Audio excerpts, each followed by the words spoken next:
lot of people are IMing in about this. Sean Fain last night did an appearance on CNN where he verbalized his endorsement of Kamala Harris. He'd endorsed Biden before, and you know, we all love Sean Fain here and how he's really just been at the forefront of this labor resurgence in the United States. He made his preference clear on CNN about who he hopes that Kamala Harris picks. Out of the three real finalists, four, we're looking at Kelly, but distant, I think, in fourth at this point, Beshear, Walz, and Shapiro. Look, two names really resonate high with our union. The top name, it was Andy Beshear. I'm a huge Andy Beshear fan. I believe Andy Beshear, he's been there with us every step of the way. And then also Governor Walz in Minnesota. Those are really our top two people. And both of those men walked the picket line with our workers this past fall. And they've always been there for working class people. So, we'll see what the vice president does. And, like I said, she's got to pick who she's comfortable with. But that's typically where we're leaning. So, yeah. So that was notable. It's been reported that labor just generally is expressing opposition to Governor Shapiro of Pennsylvania. Shapiro, look, again, we have to see what she does. If she picks him, I'll be furious. In part just because I don't even agree with the politics of it. I don't necessarily think, it may secure her Pennsylvania, but it may cut into Michigan. It may cut into some southern states where she's hoping to have like a Beshear with his southern accent and with his kind of white picket fence family, I feel like plays fairly well for people who may be uncomfortable with her in southern states like North Carolina and Georgia. And because he has a scandal in his office where he reportedly covered up a Me Too situation for one of his staffers. He compared the student protesters to the KKK. He anti-BDS also called the cops on him. He also has been against cutting taxes. Against raising corporate tax rates, which Kamala Harris is saying in her speech she wants to do. Now you can do the Biden, you can triangulate, signal to the business community, we'll be friendly, here's Shapiro.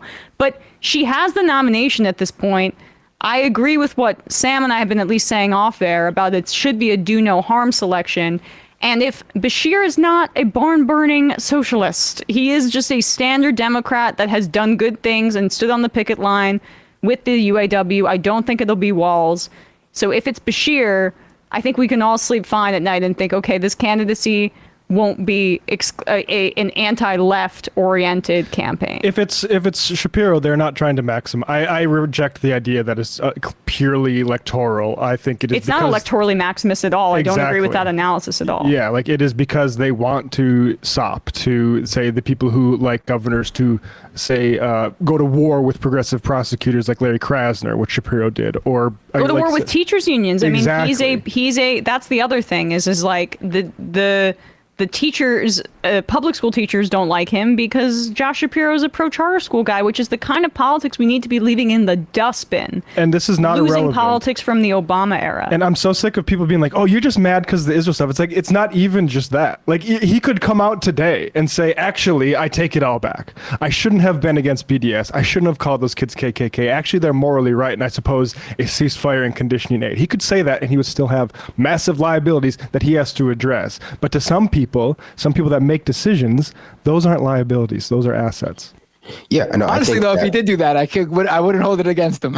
If he did go ahead and do all that, they should all do it. They should all forsake Israel before they drag us into a regional war with Iran and Hezbollah. But I think what they'll say if they pick Shapiro is that he's, he is reaching out to the suburbs. He's reaching out to the people in the suburbs who the Democratic Party value, this like mythical white woman, suburban mom who's obsessed with true crime and like the influx of migrants. And yeah, what?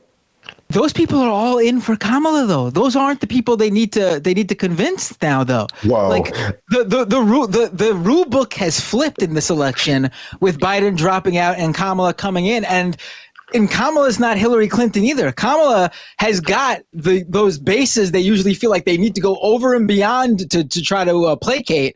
She's got those. They got to go after. the bases that they actually usually think they do have in the bag, like young people, for example. That's who they need to make sure they got. And also, on top of all this, like literally, like every candidate that we've seen that's a potential VP pick, not a single one of them has been like controversial except for Shapiro.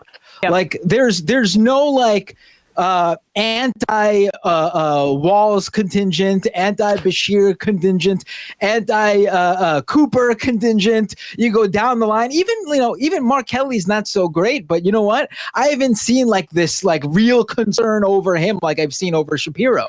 Like they got a good thing going on with how positive everything is around their campaign. They could literally pick anybody but one guy to continue that. I mean, it seems pretty simple. It does seem pretty simple, but I would say to counter that is that the white suburban woman vote is just like a vehicle. It's like it's a concept. They don't really exist in the way they pretend they exist. They're just a construct for the Democratic Party establishment to ventriloquize their most extreme conservative views because they're theoretically going to alienate someone in the suburbs. Obviously, I don't think that's true because the people in the suburbs are going to vote for Kamala or they're not going to vote for her, based on like her race probably. But, like even if you pick Shapiro, that's not going to help in that particular circumstance. I disagree slightly about the white suburban woman vote, like not mattering essentially because the Trump campaign seems to really think that they matter. I said it wasn't real. It wasn't really on the table. Yeah, it's not on the table anymore. I mean, that's part of what Kamala Harris being the candidate did, is it put the Republicans in a bind. I keep returning to this quote from a Puck article that we read last week, where basically they feel like they've lost the suburban woman vote and they're going to drive up the turnout with men. And so that's part of what they're doing with this whole, like, she's not really black, she's actually Indian strategy. They're going to lean into racism to try to do it again. They want to birther this crap this time around, just with Kamala Harris. But I think the country's in a different spot, and Trump's in a different spot, where he's not as effective as a communicator. People are sick of his shit, and he's also been convicted of a crime. I think the biggest thing is Americans just want a new show. Yep. And do we really want another season of Trump, or is it another show? Yep. That's well, really I definitely don't want another season of Trump if he's bringing JD Vance along. I think everyone feels like I think he's just like visually off-putting too. No, definitely. I think they should just hammer how she's South Indian too. Like just drive a wedge in the Indian vote too. Just be like, oh, she's low caste. But I think even that goes to like the birtherism thing had purpose. That was very funny. I'm sorry. I'm glad you find the internal caste system jokes funny. It's hilarious.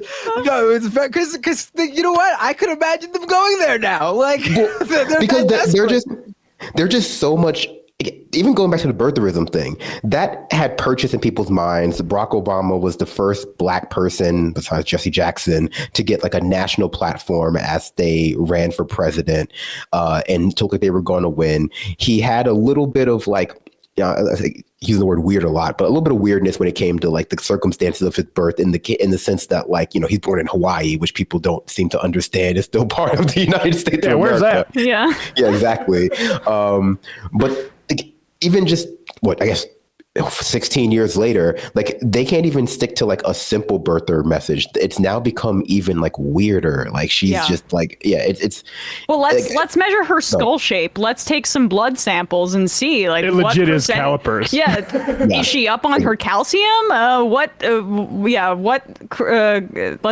Basically. I mean, that also is that same weirdness that JD Vance has, where they're obsessed with birth rates, they're obsessed with replacement. Like people don't need to understand that these are white supremacists or like Christian fundamentalist ideologies by them having to say it. People just feel intrinsically weirded out by it when you call attention to it.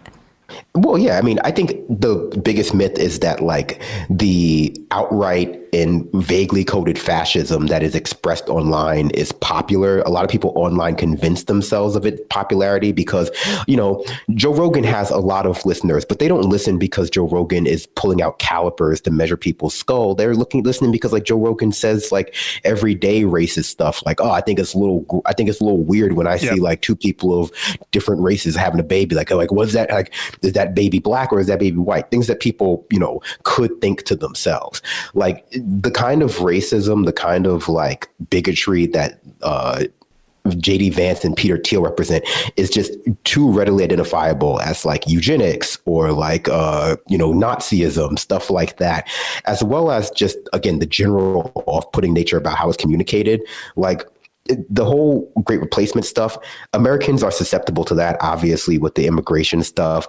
But going as far as to be like, oh, but being a stepmother isn't good either. That's like crossing a Rubicon that most Americans just don't agree with. Like they don't understand like that. Yeah. Yeah, I mean, and the demographics really determine what's weird here. And so there's a certain thing, like I remember even in high school being like, oh, America going to be a majority minority country. That literally had a massive motivation. I think that's why we see like the anti-immigration stuff now. But like, that's the context of that changes based on how many people will subscribe to it, based on how many people want a pure white America. And there is still a large number of people that's still a very base to mobilize on the Republican part of it. But again, the smaller that gets just in relation, the more objectively weird that looks because most other people don't give a shit about those percentages. Well, I mean, Kamala's going to make going to make Hinduism the official religion of America. I've heard that already. Hindu, you know, Hindu supreme. You're not going to be allowed to pray to Jesus anymore. You're gonna have to go to a Hindu temple. Well, if you really want to further factionalize in India, you could also say like she may make Hindu the national religion, but she also may be Muslim. So watch out, Modi. Right? Sharia law could be around the bend. Do we know what religion her family was back in India, so we can parse through that? If she's a Hindu fundamentalist, which, you know, maybe Trump would like, or is she a Muslim fundamentalist, which obviously, as on a part of the left, the Hamas left, we love that as well. So that's those are the two sides of the coin here in this country. Oh my God! Now that you bring it up, I can't. I'm combining the two things, the 2 points that were made, and I can't help but hear in Donald Trump's voice. I hear she's low caste. I hear she's low caste. She's an untouchable in India. Oh, God. That's what they call her. So they call her. They call her an untouchable, folks. Oh, God, I love when he goes guttural. I really do. Hey, folks, don't forget to hit the subscribe button and check out our daily show. We do it every day at 12 p.m. Eastern for about 2.5 hours. We even take phone calls. You should check that out.